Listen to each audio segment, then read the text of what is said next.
ماہنامہ سلطان الفقر لاہور شمارہ جون 2025 مضمون عشق مگر کس سے تحریر فقیہ صابر سروری قادری عشق ایک گہرا روحانی جذبہ ہے جو کسی شخص یا ذات کے لیے شدید محبت اور وابستگی کو ظاہر کرتا ہے۔ یہ صرف ظاہری یا وقتی محبت نہیں ہوتی بلکہ ایک ایسا احساس ہوتا ہے جو انسان کے دل و دماغ کو مکمل طور پر اپنی گرفت میں لے لیتا ہے۔ بھگت کبیر سے کسی نے پوچھا عشق کیا ہے؟ جواب دیا عشق ایسے ہی ہے جیسے کوئی گونگا گڑ کھائے اور ذائقہ نہ بتا سکے۔ عشق کا پہلا قدم اٹھانے سے قبل اپنا ہی سر اپنے قدموں میں کاٹ کر رکھنا پڑتا ہے۔ عشق ایک پاک جذبہ ہے اور اس کا حقدار صرف اور صرف خالق حقیقی ہے۔ آئیے اسے چند گہرے زاویوں سے سمجھتے ہیں۔ اللہ کی ذات ابدی یعنی ہمیشہ رہنے والی ہے۔ دنیا کی ہر شے، ہر رشتہ، ہر محبت عارضی ہے۔ انسان مرتے ہیں، چیزیں برباد ہوتی ہیں، رشتے بدل جاتے ہیں۔ قرآن کہتا ہے کل من علیہا فان ویبقی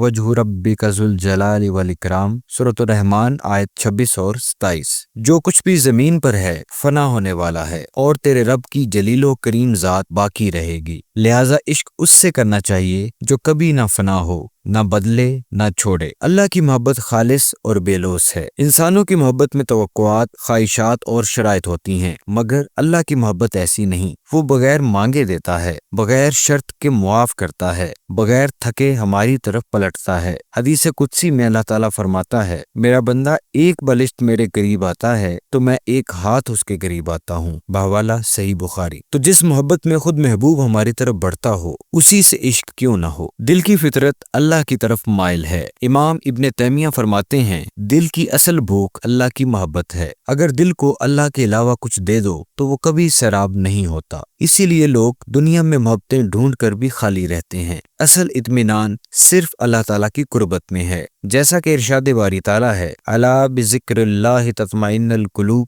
سورۃ الرعد آیت 28۔ خبردار، اللہ کے ذکر سے دلوں کو سکون ملتا ہے۔ اللہ کی ذات ہی ہر نعمت کی اصل ہے۔ ہم جس کسی سے محبت کرتے ہیں وہ جو کچھ ہمیں دیتا ہے، مثلا محبت، عزت، مدد، دولت، شہرت، حقیقت میں وہ سب اللہ ہی کی دی ہوئی طاقت ہے۔ لہٰذا نعمت کی محبت میں غرق ہونے کے بجائے نعمت دینے والے کی محبت میں ڈوب جانا سچا عشق ہے۔ عشق کا تقاضا کمال کی طرف ہوتا ہے۔ عشق کا تقاضا کمال کی طرف ہوتا ہے اور اللہ تعالیٰ اپنے جمال، جلال اور قدرت میں کمال ہے۔ عشق فقط اس ذات سے ہونا چاہیے جو باقی ہے، جو بے لوث محبت کرنے والی اور بے عیب ہے، اور وہ صرف اللہ ہی کی ذات ہے۔ یہاں ایک سوال یہ ہے کہ کیا ہمارا عشق اللہ کی ذات سے ہے یا اللہ کی نعمتوں سے؟ یعنی ہم اللہ کو اس لیے چاہتے ہیں کہ وہ ہمیں رزق، صحت، محبت اور راحت دیتا ہے، یا ہم اللہ تعالیٰ کو اس کی ذات کے لیے چاہتے ہیں، چاہے نعمتیں رہیں یا چھن جائیں؟ یہ سوال بہت نازک ہے کیونکہ اکثر ہمارا عشق اللہ کی عطاؤں سے ہوتا ہے، اللہ کی ذات سے نہیں، اور سچا عشق صرف اس کی ذات کے ساتھ مشروط ہوتا ہے، نعمتوں کے بغیر بھی اور خوشی کے بغیر بھی۔ سوال کیسے پتا چلے کہ ہمارا عشق اللہ کی نعمتوں سے ہے یا اللہ کی ذات سے؟ یہ جاننے کے لیے غور و فکر کی ضرورت ہے۔ نعمتیں چھن جائیں تو دل کا کیا حال ہوتا ہے؟ اگر اللہ کی دی ہوئی دولت، صحت، عزت، محبت چھن جائے اور ہمارا دل اللہ سے شکایت کرے، مایوس ہو جائے، دور ہو جائے، تو یہ علامت ہے کہ ہم نعمتوں سے محبت کرتے تھے، اللہ کی ذات سے نہیں۔ لیکن اگر نعمتیں چلی بھی جائیں اور دل پھر بھی اللہ کی طرف رجوع کرے، شکر کرے، صبر کرے، عاجزی سے جڑا رہے، تو یہ عشق ذات کی علامت ہے۔ جیسا کہ قرآن کریم سورۃ الحج آیت 11 میں ارشاد باری تعالیٰ ہے، ترجمہ، اور لوگوں میں سے کوئی ایسا بھی ہوتا ہے جو بالکل دین کے کنارے پر رہ کر اللہ کی عبادت کرتا ہے، پس اگر اسے کوئی دنیاوی بھلائی پہنچتی ہے تو وہ اس سے مطمئن ہو جاتا ہے، اور اگر اسے کوئی آزمائش پہنچتی ہے تو اپنے منہ کے بل دین سے پلٹ جاتا ہے۔ اس نے دنیا میں بھی نقصان اٹھایا اور آخرت میں بھی۔ یہی تو واضح خسارہ ہے، یہی فرق ہے۔ سچا عاشق تو آزمائش میں بھی اللہ سے لپٹتا ہے۔ اب سوال یہ ہے کہ دعا کا انداز کیا ہے؟ اگر ہماری دعائیں صرف یہ ہوں یا اللہ میری بیماری دور کر دے، مجھے کامیاب کر دے، تو یہ نعمتوں سے محبت کی علامت ہے۔ لیکن اگر دعا میں یہ ہو یا اللہ تو راضی ہو جا، مجھے اپنا قرب دے دے، میرا دل اپنے عشق میں جلا دے، اگر دل سے ایسی دعا نکلے تو یہ اللہ کی ذات سے عشق کی علامت ہے۔ نبی کریم صلی اللہ علیہ وآلہ وسلم کی اکثر دعائیں اللہ کی رضا کے لیے تھیں، نہ کہ دنیاوی نعمتوں کے لیے۔ عبادت کا ذوق، اگر عبادت یعنی نماز، دعا، ذکر میں صرف دنیا کی خواہشات کو حصول ہو تو وہ محض ایک سودا ہے، عشق نہیں۔ سچا عاشق تو عبادت میں محبوب کی خوشبو تلاش کرتا ہے، نماز میں اللہ سے راز و نیاز کرتا ہے اور ذکر میں اپنی روح کو اللہ میں گم کر دیتا ہے۔ تنہائی میں دل کی گفتگو، اکیلے میں جب کوئی نہ ہو، کیا دل دنیاوی چیزوں کی فکر میں ڈوبا ہوتا ہے یا دل اللہ کو یاد کر رہا ہوتا ہے، اسی سے باتیں کر رہا ہوتا ہے؟ سچا عشق تنہائی میں ظاہر ہوتا ہے، نہ کہ محض محفلوں میں۔ اگر اللہ کے بغیر کچھ نہ ملے پھر بھی دل کہے تو ہی کافی ہے تو سمجھ لو عشق اللہ کی ذات سے ہے، نعمتوں سے نہیں۔ عشق الہی محض الفاظ کا کھیل نہیں بلکہ یہ دل کی وہ کیفیت ہے جس میں بندہ اپنے وجود کی ہر حقیقت اللہ کے لیے وقف کر دیتا ہے۔ وہ اللہ کے حکم سے خوش ہوتا ہے، چاہے وہ نعمت ہو یا مصیبت۔ وہ اللہ کی رضا کو اپنی خواہشات پر ترجیح دیتا ہے۔ وہ اللہ کے ذکر میں ایسا گم ہو جاتا ہے کہ دنیا اور ما فیہا کی خبر نہیں رہتی۔ حضرت جنید بغدادی رحمۃ اللہ علیہ نے عشق کی تعریف یوں کی: عشق یہ ہے کہ دل مکمل طور پر محبوب میں ڈوب جائے اور اس میں غیر کے لیے کوئی جگہ باقی نہ رہے۔ حضرت رابعہ بصری رحمۃ اللہ علیہ فرماتی ہیں: میں نہ جنت کی خواہش کرتی ہوں نہ دوزخ سے ڈرتی ہوں، میں صرف اللہ کی محبت چاہتی ہوں کیونکہ وہ محبت کے لائق ہے۔ ایک بار رات کے وقت دعا کرتے ہوئے کہا: یا اللہ، اگر میں دوزخ کے خوف سے تیری عبادت کرتی ہوں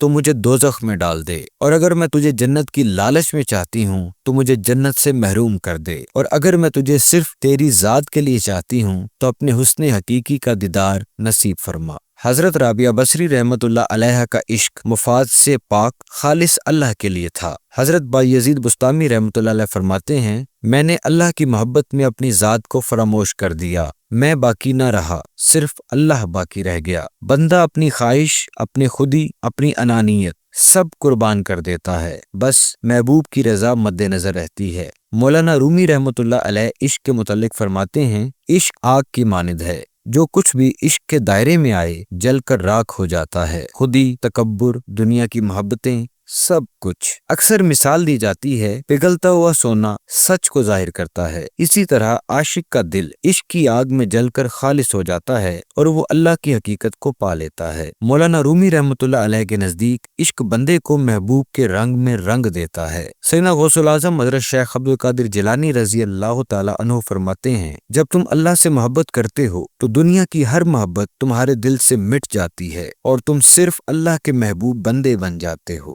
آپ رضی اللہ عنہ کا کہنا ہے: عشق کے بغیر عبادت خالی جسم کی مشقت ہے اور عشق کے ساتھ عبادت روح کی پرواز ہے۔ سلطان العارفین حضرت سخی سلطان باہو رحمۃ اللہ علیہ محق الفقر کلام میں ارشاد فرماتے ہیں: اے زاہد، تو مجھے آتش دوزخ سے کیوں ڈراتا ہے؟ میرے اندر تو عشق الہی کی وہ آگ بھری ہے کہ اگر میں اس کا ایک ذرہ دوزخ میں ڈال دوں تو دوزخ جل کر راکھ ہو جائے۔ الہی، مجھے سوز عشق عطا فرما کہ یہ تیرا عمدہ انعام ہے، اگر کوئی اس سے ڈرتا ہے تو یہ مجھے عطا فرما دے۔ عاشق اسے کہتے ہیں جو دیدار حق تعالیٰ میں غرق ہو، اور اگر وہ کہر و جلالیت، ذکر حضوری اور باطن معموری سے ایک آہ بھی بھر دے تو بے شک اس میں اللہ اور ذکر اللہ کی گرمی سے مشرق سے مغرب تک، ایک سرے سے دوسرے سرے تک ساری دنیا جل کر راکھ ہو جائے۔ اپنے نفس کو مار دینے کا نام عشق ہے، ذوق آتش عشق میں خود کو جلانے کا نام ہے۔ بحوالہ محق الفقر کلام۔ میرے مرشد میرے ہادی سلطان العاشقین حضرت سخی سلطان محمد نجیب الرحمن مدظ اللہ الاقدس خوبصورت الفاظ میں بیان فرماتے ہیں: عشق کسی انسان سے نہیں ہوتا، جو یہ دعویٰ کرتا ہے وہ جھوٹا ہے، کیونکہ اللہ خود عشق ہے اور عشق سے ہی عشق ہوتا ہے۔ بحوالہ کتاب تعلیمات و فرمودات سلطان العاشقین۔ روح اور اللہ کا رشتہ ہی عشق کا ہے۔ عشق ایک بیج کی صورت میں انسان کے اندر موجود ہے مگر سویا ہوا ہے۔ جیسے جیسے ذکر و تصور اس میں لذات، مشق مرکوم وجودیہ اور مرشد کامل اکمل کی باطنی مہربانی سے روح کے اندر بیدار ہونا شروع ہوتا ہے، ویسے ویسے روح کی اللہ کے لیے تڑپ اور کشش میں اضافہ ہوتا چلا جاتا ہے، اور پھر یہی عشق ایک دن عشق یعنی اللہ تعالیٰ میں فنا ہو جاتا ہے۔ بحوالہ شمس الفقراء۔ اب سوال یہ پیدا ہوتا ہے کہ ہمارے اندر عشق کا پوشیدہ جذبہ بیدار کیسے ہو؟ ہمارا عشق تو ان چیزوں، شکلوں اور لوگوں کے ساتھ ہوتا ہے جنہیں ہم نے دیکھا ہے۔ اللہ تعالیٰ تو غیر مجسم ہے، اس کے ساتھ ہم عشق کیسے کریں؟ فقراء کاملین نے عشق حقیقی کو پانے کا ذریعہ عشق مجازی یعنی عشق مرشد کو قرار دیا ہے۔ معزز سامعین کرام، فقر و تصوف میں عشق مجازی سے مراد عشق مرشد ہے، یعنی بظاہر اگر دنیا کے کسی رشتے سے عشق کا حکم ہے تو وہ بھی صرف اس ہستی سے جو اللہ کی طرف لے جانے کا باعث اور ذریعہ ہے، کیونکہ کامل مرشد وہ چراغ ہے جو روح کو روشن کرتا ہے اور نفس کے لیے تیز تلوار جیسا کام کرتا ہے۔ مرشد کامل اکمل کی نگاہ کامل نفسانی خواہشات میں مبتلا مریضوں کے لیے طبیب کا کام کرتی ہے۔ مرشد کامل ہی کی بارگاہ ہے جہاں عشق حقیقی کا جام پلایا جاتا ہے اور طالب اپنی حقیقت سے آگاہ ہونے لگتا ہے۔ اس سے اللہ کی ذات کی پہچان اور اس کے قرب و دیدار اور معرفت کی نعمت حاصل ہوتی ہے۔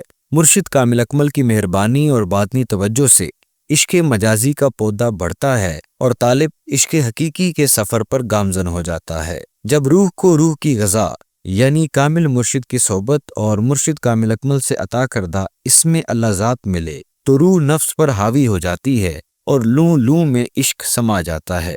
اس کیفیت کو سلطان العارفین حضرت سخی سلطان باہو رحمۃ اللہ علیہ اپنے پنجابی بیت میں یوں لکھتے ہیں: الف اللہ چمبے دی بوٹی میرے من وچ مرشد لائی ہو، نفی اسباد دا پانی ملسی ہر رگے ہر جائی ہو، اندر بوٹی مشک مچایا جہاں پھلاں تے آئی ہو، جیوے مرشد کامل باہو جیں اے بوٹی لائی ہو۔ اس بیت میں سلطان العارفین حضرت سخی سلطان باہو رحمۃ اللہ علیہ نے اسم اللہ ذات کو چمیلی کے پودے سے تشبیہ دی ہے۔ سلطان العارفین حضرت سخی سلطان باہو رحمۃ اللہ علیہ پہلے عارف ہیں جنہوں نے اسم اللہ ذات کے لیے چمبے دی بوٹی کا استعارہ استعمال فرمایا ہے۔ چمبیلی کے پودے کی پہلے پنیری یعنی بوٹی لگائی جاتی ہے اور جب وہ آہستہ آہستہ نشونما پا کر ایک مکمل پودا بن جاتا ہے تو چمبیلی کے پھولوں سے لد جاتا ہے اور اس کی خوشبو پورے ماحول کو مہکا دیتی ہے۔ اسی طرح جب مرشد طالب کو ذکر و تصور اسم اللہ ذات عطا فرماتا ہے تو گویا اس کے دل میں ایک پنیری لگا دیتا ہے اور اسم اللہ ذات کا نور مرشد کی نگہبانی میں آہستہ آہستہ طالب صادق کے پورے وجود میں پھیل کر اس کو منور کر دیتا ہے۔ آپ رحمۃ اللہ علیہ فرماتے ہیں: میرا مرشد کامل ہمیشہ حیات رہے، جس نے مجھ پر فضل و کرم اور مہربانی فرمائی اور اسم اللہ ذات عطا فرما کر اپنی نگاہ کامل سے میرے دل میں اسم اللہ ذات کی حقیقت کو کھول دیا ہے اور نفی یعنی لا الہ سے تمام غیر اللہ اور بتوں کو دل سے نکال دیا ہے اور اسبات یعنی الا اللہ کے راز نے مجھے اسم سے مسمہ تک پہنچا دیا ہے۔ اب یہ راز اور اس کے اسرار میری رگ رگ ریشہ ریشہ اور مغز و پوست میں سرایت کر گئے ہیں۔ اب تو اس میں اللہ ذات پورے وجود کے اندر اتنا سرایت کر چکا ہے کہ جی چاہتا ہے کہ جو اسرار اور راز مجھ پر کھل چکے ہیں ان کو ساری دنیا پر ظاہر کر دوں، لیکن خواص کے یہ اسرار عام لوگوں پر ظاہر نہیں کیے جا سکتے۔ اسی لیے ان اسرار اور رازوں کو سنبھالتے سنبھالتے جان لبوں تک آ چکی ہے اور ظاہر و باطن میں جدھر بھی نظر دوڑاتا ہوں اب مجھے اس میں اللہ ذات ہی نظر آتا ہے اور حالت اس آیت کی مثل ہو چکی ہے کہ تم جس طرف بھی دیکھو گے تمہیں اللہ کا چہرہ ہی نظر آئے گا۔ مولانا جامی رحمۃ اللہ علیہ فرماتے ہیں: غنیمت داں اگر عشق مجازیست کہ از بحر حقیقت کار سازیست۔ اگر تجھے ذات مرشد کا عشق نصیب ہو جائے تو اسے اپنی خوش نصیبی جان، کیونکہ یہ ذات حق تعالیٰ کے عشق تک پہنچنے کا وسیلہ ہے۔ حضرت بلے شاہ رحمۃ اللہ علیہ کے نزدیک بھی عشق مجازی عشق حقیقی کا سرچشمہ ہے۔ عشق مجازی سے ہی عشق حقیقی پیدا ہوتا ہے، جیسا کہ آپ اپنے کلام میں فرماتے ہیں: جے چر نہ عشق مجازی لاگے سوئی سیوے نہ بن دھاگے، عشق مجازی داتا ہے جس پیچھے مست ہو جاتا ہے۔ یعنی اگر مرشد سے عشق نہیں ہوتا تو انسان خدا تک نہیں پہنچ سکتا۔ جس طرح سوئی دھاگے کے بغیر سلائی نہیں کر سکتی، اسی طرح عشق مجازی کے بغیر عشق حقیقی تک نہیں پہنچا جا سکتا۔ میاں محمد بخش رحمۃ اللہ علیہ فرماتے ہیں: میں نیواں میرا مرشد اونچا اسی اونچیاں دے سنگ لائی، صدقے جاواں انہاں اونچیاں تو جنہ نیویاں نال نبھائی۔ میں بہت عاجز اور عام آدمی تھا، لیکن مجھے اس بات پر فخر ہے کہ میرا مرشد کامل اکمل ہے۔ انہوں نے مجھ عاصی پر اپنی شان کے مطابق مہربانی فرمائی اور مجھے آخر تک اپنی غلامی میں رکھا اور مجھے میری منزل یعنی عشق حقیقی تک پہنچایا۔ حضرت مجدد الفسانی رحمۃ اللہ علیہ فرماتے ہیں: گرد مستاں گرد گر میں کم رسد بوئے رسد بوئے او گر کم رسد رویت ایشاں بس است۔ یعنی مستوں یعنی اللہ کے عشق میں مست کامل فقراء کے گرد گھومتا رہے۔ اگر محبت کی شراب نہ ملے تو کم از کم اس کی بو تو حاصل ہو جائے گی، اور اگر یہ بھی نہ ملے تو ان کا دیدار ہی کافی ہے۔ ازل سے یہی روایت چلی آ رہی ہے کہ اپنے محبوب کی خاطر اپنا مال و دولت یہاں تک کہ اپنی جان تک قربان کرنے سے دریغ نہ کیا جائے۔ حضرت ابوبکر صدیق رضی اللہ عنہ نے اپنا گھر بار اپنے ہادی و مرشد حضور اکرم صلی اللہ علیہ وآلہ وسلم کے قدموں میں نچھاور کر دیا، کیونکہ آپ رضی اللہ عنہ جانتے تھے اللہ پاک سے نبی پاک صلی اللہ علیہ وآلہ وسلم کا گہرا تعلق ہے، اور وہی ہستی ہیں جو انہیں عشق حقیقی کا جام پلا سکتی ہیں۔ اولیاء کرام کی ایسی لا تعداد مثالیں موجود ہیں جنہوں نے حق کو اپنے مرشد کے ذریعے پہچانا اور اس طرح یار کے رنگ میں رنگ گئے۔ سلطان العارفین حضرت سخی سلطان باہو رحمۃ اللہ علیہ عشق کی حقیقت کو ان الفاظ میں قلم بند فرماتے ہیں: ثابت عشق تنانو لدا جنہ ترٹی چوڑ چکیتی ہو، ناؤ صوفی ناؤ صافی نہ سجدہ کرن مسیتی ہو، خالص نیل پرانے اتے نہیں چڑھدا رنگ مجیٹھی ہو، قاضی آن شراول باہو کدی عشق نماز نہ نیتی ہو۔ یعنی عشق حق تعالیٰ تو وہ پاتے ہیں جو راہ عشق میں اپنا گھر بار تک لٹا دیتے ہیں، اور جن پر عشق کا رنگ چڑھ جائے تو اس کو کوئی اتار نہیں سکتا۔ مالک حقیقی کے عاشق نہ تو صوفی ہیں اور نہ ہی صافی ہیں، اور نہ ہی وہ مساجد میں عبادت میں مشغول رہتے ہیں، بلکہ وہ تو عشق الہی میں جذب ہو کر دیدار حق تعالیٰ میں محب ہیں۔ علماء ظاہر ہمیشہ ظاہر پر زور دیتے ہیں، جبکہ عاشق ظاہر و باطن کا جامع ہوتا ہے، اور جن پر عشق کا رنگ چڑھ جائے ان پر دوسرا کوئی رنگ اثر نہیں کرتا۔ اور علماء شریعت سے ذرا یہ تو دریافت کرو کہ عاشق نے کب نماز ادا نہیں کی؟ عاشق تو ہر لمحہ سر بسجود رہتا ہے۔ معزز سامعین کرام، سلسلہ سروری قادری میں عشق مجازی یعنی عشق مرشد، اس میں اللہ ذات کے ذکر و تصور سے حاصل ہوتا ہے۔ اس بات سے طالب پر حقیقت عیاں ہو جاتی ہے کہ میرا مرشد کامل ہے اور میں صراط مستقیم پر ہوں۔ پھر یہ عشق بڑھتا ہے اور عشق مرشد سے آقا پاک صلی اللہ علیہ وآلہ وسلم کے عشق کی طرف، اور پھر اللہ تعالیٰ سے عشق یعنی عشق حقیقی میں تبدیل ہو جاتا ہے، اور طالب فنا فی اللہ بقا باللہ کی منزل پر پہنچ جاتا ہے۔ حضرت شاہ شمس تبریز رحمۃ اللہ علیہ عشق مرشد کے بارے میں فرماتے ہیں: عشق معراج است سوئے بام سلطان ازل، از رخ عاشق فرد خواں قصہ معراج را۔ عشق حقیقی ہی بارگاہ الہی میں باریابی دلاتا ہے۔ اگر معراج کی حقیقی داستان پڑھنی ہے تو کسی عاشق صادق یعنی مرشد کامل کے چہرے پر نظر جماؤ۔ یاد رہے کہ راستہ وہی دکھا سکتا ہے جو اس راستہ میں خود کامل ہو۔ مرشد کامل اکمل عشق حقیقی کا وہ سمندر ہے جس کی گہرائی اور وسعت کا اندازہ صرف اس کی حقیقت کی پہچان رکھنے والے لگا سکتے ہیں۔ کامل مرشد اللہ سے عشق میں اس مقام پر ہوتا ہے جہاں دوئی کے تمام حجاب ختم ہو جاتے ہیں۔ جیسے حضرت حسین بن منصور حلاج رحمۃ اللہ علیہ کے دل میں یہ بات بیٹھ گئی کہ اللہ کے سوا ہر چیز باطل ہے، اور یہ سمجھ لیا کہ اللہ ہی حق ہے، تو اس میں حق دل میں پختہ ہونے کے باعث وہ اپنا نام بھی بھول گئے، اور جب ان سے پوچھا گیا کہ تم کون ہو تو فرمانے لگے انا الحق، میں حق ہوں۔ عشق حقیقی کی نعمت اللہ پاک اپنے ان ولیوں کو عطا فرماتا ہے جو اس کی خاطر موت سے پہلے مرنے کو تیار رہتے ہیں، جیسا کہ حضور علیہ الصلوۃ والسلام نے فرمایا: موتو قبل ان تموتو، مرنے سے پہلے مر جاؤ۔ حدیث قدسی میں بھی عاشق فقیر کے بارے میں اللہ تعالیٰ فرماتا ہے: جو میرا طالب بنتا ہے بے شک وہ مجھے پا لیتا ہے، جو مجھے پا لیتا ہے وہ مجھے پہچان لیتا ہے، جو مجھے پہچان لیتا ہے وہ مجھ سے محبت کرنے لگتا ہے، جو مجھ سے محبت کرتا ہے وہ میرا عاشق بن جاتا ہے، جو مجھ سے عشق کرتا ہے میں اسے مار ڈالتا ہوں، جسے میں مار ڈالتا ہوں اس کی دیت میرے ذمہ ہو جاتی ہے، اور اس کی دیت میں خود ہوں۔ سبحان اللہ۔ عشق حقیقی کی ابتدا عشق مجازی سے ہوتی ہے۔ عشق کی انتہا یہ ہے کہ عاشق عشق کرتے کرتے خود معشوق بن جاتا ہے اور معشوق عاشق بن جاتا ہے، اور نہ ہی زائدوں اور ظاہری عابدوں کی طرح وہ نہ ہی رسمی مسلمانوں کی طرح ہوتے ہیں، اور نہ ہی زائدوں اور ظاہری عابدوں کی طرح مساجد میں سر بسجود رہتے ہیں۔